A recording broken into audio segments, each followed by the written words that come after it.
Hello, everyone. My name is Leo with the Solano Hispanic Chamber of Commerce. Uh, if you don't know, the Solano Hispanic Chamber of Commerce, we are located in Solano County, and our mission is to strengthen small Hispanic businesses or Hispanic businesses within the county. And we do that by a lot of things like advocacy, resources, and others. Today, however, I have a special guest, Juan Carlos Mora, because I want to share with you all a program that the California Hispanic Chamber has been doing for some years to benefit our youth. Now, you may ask yourself, what is this program with the California Hispanic Chamber, you being the Solano Hispanic Chamber of Commerce? Just so that to give you a quick overview how this works. So the California Hispanic Chamber of Commerce is a state level chamber, and us, right, a local chamber affiliated to them. Obviously, this is a program that we support because it benefits the youth of our county as well, due to the cohort that is formed every year, gather students from all over the state. So definitely is in our best interest that our youth is aware of this program within the county, and that they get to a chance to participate like Juan Carlos did. That, and we're gonna talk a little bit more about that in a little bit. But let me share my screen real quick to give you an overview about the program, so that way you see what it is, and what is coming up in the timeline. So this is a flyer that I got from the California Hispanic Chamber of Commerce that we've been distributing as well. As you can see, the main intention of the program is to provide the students with opportunity, if you can see over here, with opportunity, if I can move this up and down, let's see. Opportunities available to them in business, public service, community insight, and entrepreneurial arena. So if you are a student, a current student in college, and are looking for opportunities to enhance your knowledge and direct interaction with business in the areas of business, public service, community insight, and entrepreneurial areas, this is a program that may work for you, and perhaps that you definitely want to be involved. A little bit about the curriculum. It's engage students to develop a network of professionals and advisors.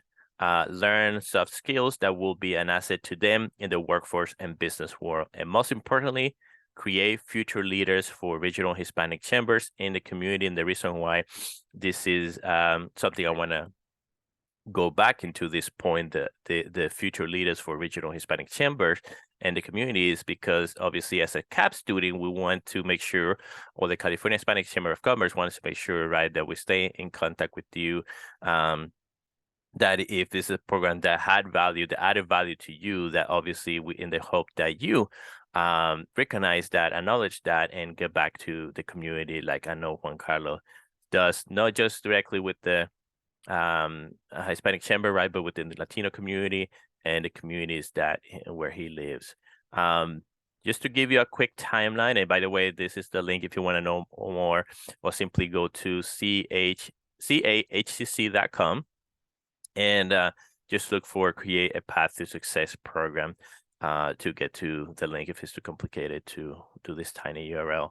I should put a QR code there. I know I did my flyer with a QR code. That's what we need to do nowadays. To give you a quick recap on the timeline. So January 2nd is when the deadlines for applications are coming up. So coming up pretty soon. So when you're watching this video, please don't hesitate to start that application. Even if you're not sure if you meet the criteria or not, go ahead and apply. There's no penalty for you to apply. You simply be told, okay, no this time, but perhaps next time. And then January 3rd to the 15th, there will be a review. In January 16th to the 27th, there will be interviews to the top 30 candidates. February 1st, there will be letters of acceptance or rejections be sent out to those candidates that apply. February 3rd is when the CAPS program orientation will be done to those, of course, that got the acceptance. And then March 3 or 4 will be the first interaction with the cohort it would be a virtual retreat where you get to meet corporates, sponsors of the program, and key leaders within the chamber in regards to this program. April 18th to the 20th. So this is important, right, to be looking at the timeline, because if you're going to be committed to do this program, the California Hispanic Chambers invests and pays for all of your travels, your meal. So please, if you're going to be dedicated, committed to apply, and you know for sure you want to be part of this program, take a look at this timeline, because obviously the expectation is that you commit to participate in all of this. So April 18th to 20th in person in Sacramento, California. That's a trip. May 20 to the 21 will be another virtual. July 29th to the 30th in person. There will be a retreat in Southern California. And then August 4 to the 5th, a virtual retreat. And then potential dates, these are subject to change, right? All of these are subject to change.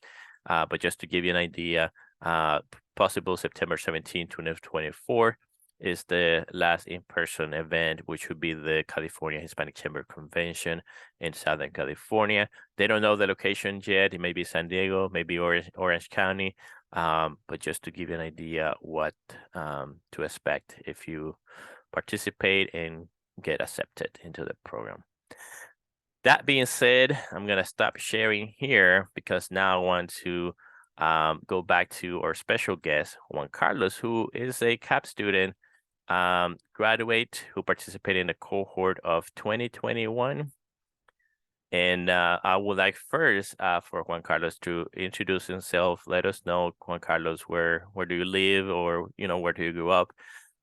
What are you currently doing? And perhaps a little bit of your future goals before we go into some questions in terms of the impact that CAPS had in you. Juan Carlos? Definitely. Yeah, thank you so much, Leo, for that in-depth conversation on the CAPS program. My name is Juan Carlos Mora. I'm from Fairfield, California. I grew up in Vacaville and Fairfield basically my whole life. I'm currently living in Washington, D.C. I'm a senior at the George Washington University studying philosophy for my bachelor's program and for master's of public policy as well. Over there, I've done internships with places like the United States Senate with Senator Alex Padilla, and worked on various firms on K Street and on the Hill, thanks in large part to a lot of the work that I've done with the Hispanic Chamber as well. Muted there. Thank you for sharing some of that. So, right, as I mentioned, right, we have Juan Carlos, who it's a local student who went to the program, or somebody, right, that grew up locally that's going to the program, and then the involvement that has had in the community. Anything else you want to add, Juan Carlos, in terms of about you? I'm imagining your parents still here, right? Your parents still here, your siblings. Right. Yeah. So my mom and dad are local business owners, small business owners. My parents started OK Corral on East Monte Vista in Vacaville, and my mom's a local realtor, and she's been a realtor for as long as I could remember, specializing in places like Dixon and Fairfield and Vacaville. And so they've been, huge parts of the community, and their kind of orientation towards being local has really ingrained in me, kind of that sense of wanting to give back or just participate in the community. And a large part of the reason I got involved into the CAPS program is because I was a student in Washington, D.C. who wanted to be home all the time. And so this was a great way to interact with people at home, build my community at home while not being physically at home. Ah, I see. Got it. And tell me, how was it for you growing up in the area with your parents' entrepreneurial? You had always a involvement in the community mindset?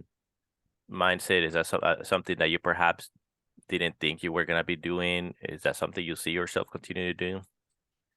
So when I was growing up, I remember, I'd be laying in bed, and then at 7 a.m., my dad would come into the door, bust the door open, turn the lights on, and he said, "All right, let's go. Vamos a trabajar."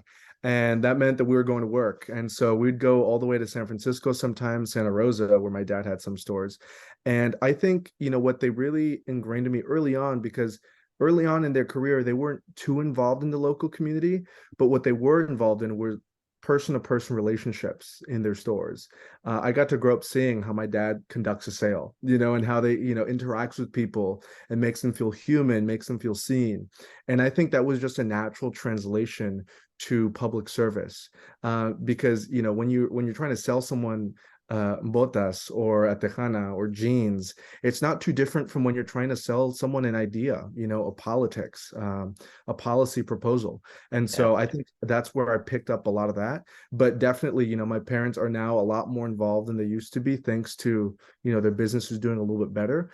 But back in the day, even when they weren't as involved in the local community, they were still, laying the foundation for that. Mm. Oh, well, I guess I gotta do better than that and start working on my kids at 7 instead of 8. So Right. thank you for that. Of course. And now I would like to go over some of the questions, just to not to make the conversation too long for our audience. And I know you had things to do, but you already touched base in terms of a little bit in terms of the help that CAPS program had on you. But would you please expand a little more on the CAPS program? How it had helped you grow personal or professionally? Not sure if there's a story you want to share within that of the help that it had on you to help you grow personal or professionally. Definitely. So, definitely at the end of the CAPS program, the CAPS mentors and the staff at the California Hispanic Chambers of Commerce continue to help CAPS alumni and everything that they need. And so I've applied, and I'm still waiting to hear back from places like the White House, like the Supreme Court, for internships that I've applied to where the Hispanic Chambers provided me with letters of recommendation or people that I should reach out to because their network is so big. And so one thing that this program really does, in addition to all the hard skills that you learn, like interviewing techniques, etiquette, how to do a presentation like you would in a corporate boardroom. They also give you an immense connection. They plug you into a network that is a lot bigger than you think at first. There are chamber members in Washington, D.C. and in California. And so I think that's one thing that's helped me grow professionally. Personally, though, when you are in the CAPS program, you kind of are rushed through a program that's really difficult, but at the same time, you're in a team. And so it really teaches you how to work in a team-oriented environment. That's something that I've seen is really been a benefit for me, because in the jobs that I've worked in, particularly in public service, if you try and take a project on all by yourself, you will probably get crippled by the work. But what the CAPS program teaches you, and they teach you by hands-on learning, is how to be thrown into a project, and just figure it out and just come out on the other side resilient. And that requires communication skills, interpersonal skills, and I think that's something that the CAPS program really provides. Okay, well, thank you for the insight on that. And the thing that you mentioned about the network that you have, a lot of times, sometimes we may feel that, hey, we build that network, but we don't tap back into it. Maybe, we scare or concern, say they're too busy, but that's a relationship that has already been built. And if you still have conserve that relationship, right, make sure obviously not to ruin it by doing anything like passing the information without their approval. But don't feel like you cannot reach back for help, because the intention is that, right, you build a network, you have the relationship, you have that reference that, hey, I was a CAP student, and so now you have that network of people that can definitely help in any way or another, with things that you may have a need for. If they don't help directly, perhaps they have the contacts. So thank you Right. for sharing on the network Yeah. piece. In the next question, what was your favorite CAPS retreat and why? So The CAPS program has a couple retreats where they bring in people who get like teach you professional development stuff, and some professionals who speak to you about their careers so that you can get an idea of what career you might want to go into. But one that I remember was about someone who specialized and actually posts on TikTok how to participate in an interview. Um, and I've never received formal training on how to participate in an interview, but this is someone who's like studied it, who talks to employers and recruiters, and they found, the best ways that they can do that. And one thing that I remember is something as small as when you jump on a call or when you meet the person and they say, "Hey, how are you?" And you say, "Good, how are you?" You can make that a little bit different so that you stand out, saying something like, "Oh, great, I just drove 30 minutes here, had a great morning and ate breakfast, I ate toast for breakfast," something that makes you feel more personable. And I thought, oh wow, like that's insight that I didn't have before, because it's the kind of training that you don't get unless you're put in a program for that. And this is that kind of program. Yeah, very valid point, right? We used to just do that one single response, Right. but why not actually expand the conversation, actually um show that you're actually interested in learning about the person. And one way to break in that ice on that is you starting, right? You starting sharing a little Right. bit about you, um, and that other person will reciprocate and share, give you an insight a little more on their day or their life, and obviously we want to be there present with that person and get to listen, right? Right. Thank you for that insight, Juan Carlos. Yeah. That's definitely a great something that we all should be part of. Yeah. And in the next question, what part of the convention do you enjoy the most and why? And just so that before we go into that, the California Hispanic Chamber of Commerce has an annual convention, and it brings businesses and leaders, political leaders, from all over the state at a specific location. It moves every year, right? The different locations. But the purpose is to bring business and leaders together in one single place. They are business workshops. They are opportunities to network. They are opportunities to have fun. Just to give you a quick overview on the convention, I know, Juan Carlos, you actually had volunteer.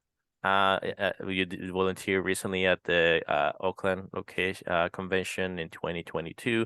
But when you were a CAP student, what part of the convention did you enjoy the most and why? So at the convention, every day they have small breakout groups where different panels of professionals in their respective fields get together and talk about a topic. And I remember attending one of them and learning so much information because the people on those panels have decades of experience and together have, probably centuries of experience. And so, being there and kind of absorbing that information as young as I was super helpful in just understanding the impact of the chamber, but also the things around us. Because I attended I think it was the first one after COVID happened that was in person. And so a lot of the focus was on resilience. I believe that was the theme of the convention. And I attended a workshop where they were talking about different grant programs like the Paycheck Protection Program and different stuff that was like policy related that you wouldn't think you would hear, at a business conference. But policy and business intersect so much. And as someone who's interested in politics and policy, I got to benefit from that too. But for other people, they got to go to small breakout shops that talked about mental health or, making a better workforce in your workplace. And so there's an opportunity for everyone. And I found that diversity of information super helpful. Yeah, as far as I know, right, this business still work run by humans. So obviously it's a whole aspect with humans on to go to, even though if you are business owners, right, we still have emotions, we still have perhaps mental health to consider, physical health. If you want to make an impact, definitely business policy, it's important. It's something that I gotten more into, learning the importance of local policies and policies at different levels, as being leaders in the chambers, how important that is. The one that you participated, the one convention you participated was in Palm Spring area. Right. Is that an area that you've been there before, or is that have you attended that resort where we were at before? No, this is my first time in Palm Springs, Indian Wells area, and it was so fascinating to be there because the chamber, wherever they go, make a strong effort not just to place their convention there, but to integrate participants of the convention into the community. So something as small as like learning about the farm workers who work in the Coachella Valley, to the different impact that small businesses in that particular region have. It was great being there for the first time and then getting to learn about it, because in many cases, in conferences like that, you don't get the opportunity to learn about the local community that you're staying in. But for the chamber, I know that they shop local, they teach about the local community, and so that was something that was really important for me, and something that they duplicated when they had the convention in Oakland as well. That's right. I definitely appreciated to visit some of the local restaurants. Had the chance to Mhm. go out, and we had an outside experience. So we didn't just stay in the resort. We had an outside experience um, at a car dealer. We had cars basically that were racing and or drifting, and you could go as not as a driver, as a passenger, and Passenger only. get to drift a little bit. Um, Tell us about what is the CAPS presentation like, and if you can give us a quick overview of what that is and what is it like.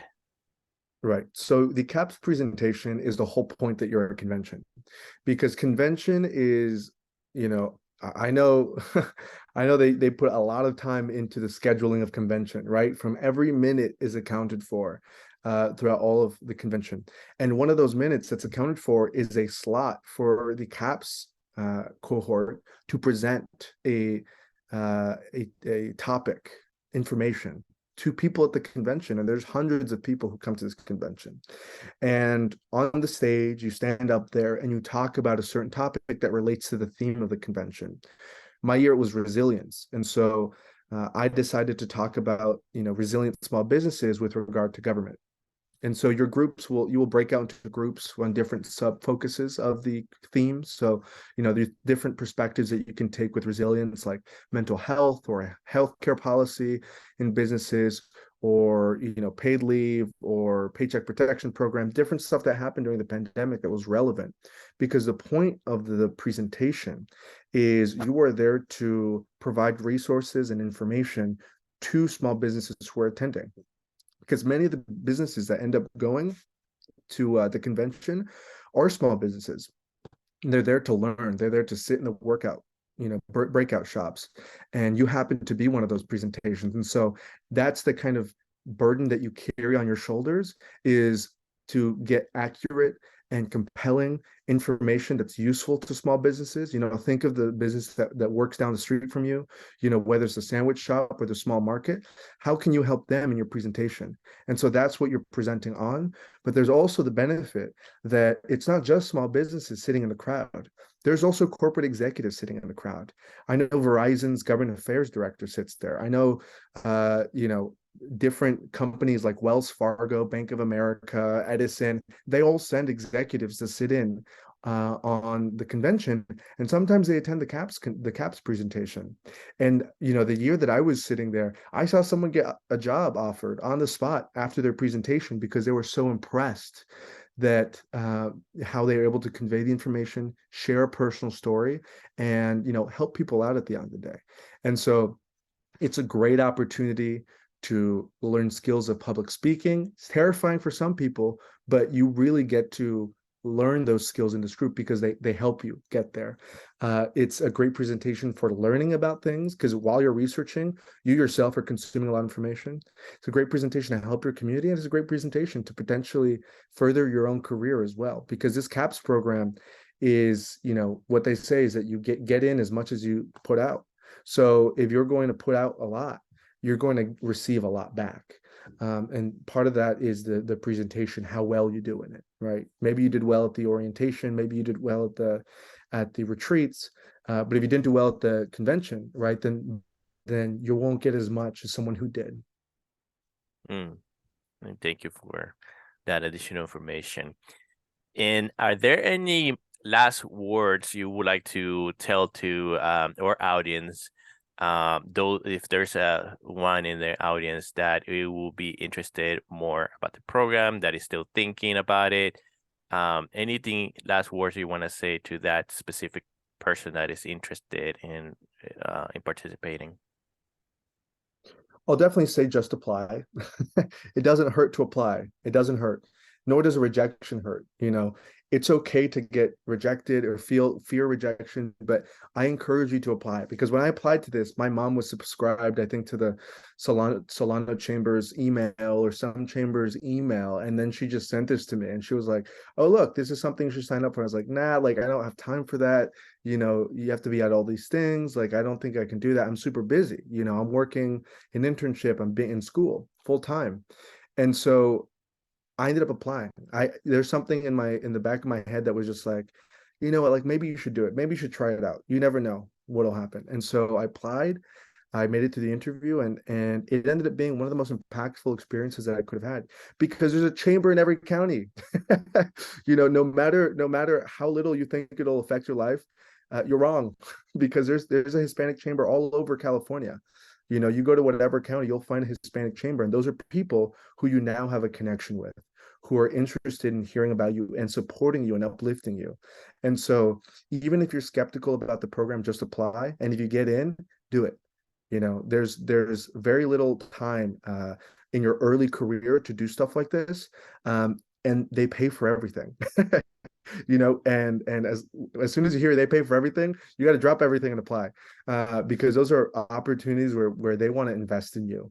And if you're willing to be invested in, then I think that you should fill out the application and let them improve your life for you. And sorry, Juan Carlos, one last thing. How do you make it work with everything that you had going on and things that you had to attend, even in person, and fly probably from the East Coast to the West Coast? How do you make it work? Right. I was the only I flew the furthest out of everyone in our cohort. There's someone who flew from Chicago, but I flew from Washington, D.C., which, if you're not familiar, is like a 6 to 7 hour flight to California. And so it was a huge sacrifice. And there was class time that I was missing. And different opportunities. When you're in Washington, D.C., there's so much to do. But there are points in time where it's okay to step back and take a breath and to do something different for a second. And I know that it's when you're caught up in college or you're working full time, it's hard to say, we're going to make time for something else. But, if you make the conscious effort to just say, for example, you will live, your work will continue after you die, but you are finite. And so the time that you invest in yourself is a lot more valuable than the time you invest in whatever else you're doing. And so take this opportunity as a rare opportunity to invest in yourself and who you are and what you have to offer, rather than, your job will still be there when you're done with CAPS. Your school will still be there when you're done with CAPS. CAPS won't be there if you don't go. And so this is a once in a lifetime opportunity. That's something you'll hear the advisors tell you all the time. You only get to do this once in your life. You only get to do this once in your life, and that's it. If you're crazy like me, you come back and volunteer for convention, but you're not a CAPS fellow anymore. And so it's a once in a lifetime opportunity to invest in yourself. And, there are very few opportunities to do that. So you should take it. Well, thank you for that insight. And before you leave, everyone, I just want to close the recording of the presentation. If you had further questions, you can reach us to the Solano Hispanic Chamber at solanohcc.com. If you go to our website, you'll be able to see the different ways to connect with us. And yeah, I just want to close the recording. And thank you, everyone, for your time today.